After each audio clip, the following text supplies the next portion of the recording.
माँ कृष्ण पक्ष की चौथ को गणेश चौथ का व्रत किया जाता है। इससे संकट चतुर्थी या सकट चौथ भी कहते हैं। सुबह सबसे पहले सिर सहित नहाएं, मेहंदी लगाएं और सफेद तिल और गुड़ से तिलकुट बनाएं। एक पट्टे पर जल का लोटा, चावल, रोली, एक कटोरी में तिलकुट और रुपए रखकर जल के लोटे पर सतिया बनाकर 13 टिक्की करें और चौथ व विनायक जी की कहानी सुने। सकट चौथ की कहानी। एक साहूकार और एक साहूकारनी थे। वे धर्म पुण्य को नहीं मानते थे, इसके कारण उनके बच्चा नहीं हुआ।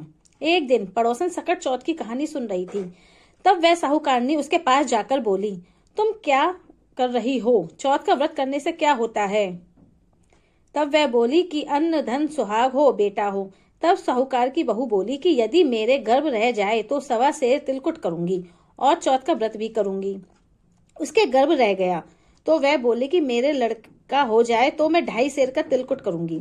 उसके लड़का भी हो गया तो वह बोली कि हे चौथ माता, मेरे बेटे का विवाह हो जाएगा तो 5.25 सेर का तिलकुट करूंगी।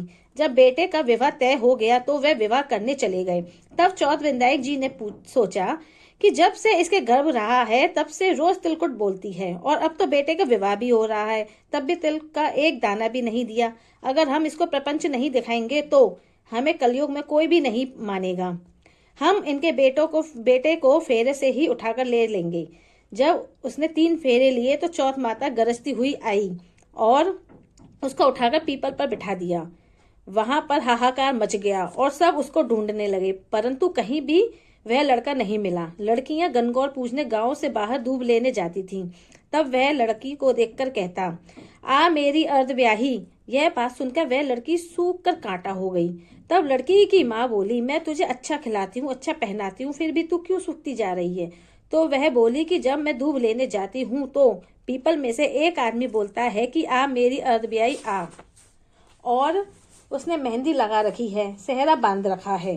तो उसकी माँ उठी और देखा कि वह तो उसका जमाई है। तब वह अपने जमाई से बोली कि यहाँ क्यों बैठा है? मेरी बेटी तो अर्धव्याही कर दी और अब क्या लेगा? तब वह बोला कि मेरी माँ ने चौथ माता को तिलकुट बोला था, उसने नहीं किया और चौथ माता नाराज हो गई और मेरे को यहाँ बिठा दिया। वह वहां गई और साहूकारनी से बोली कि तुमने सकट चौथ का कुछ बोला है क्या?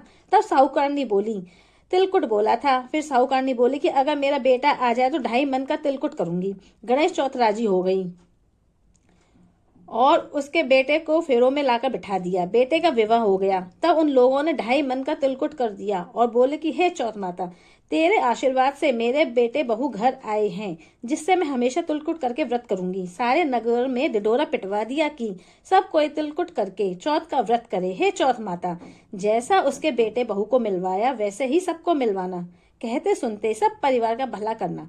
जो चौथ माता का उद्यापन करे वे विनायक जी की कहानी भी पढ़े।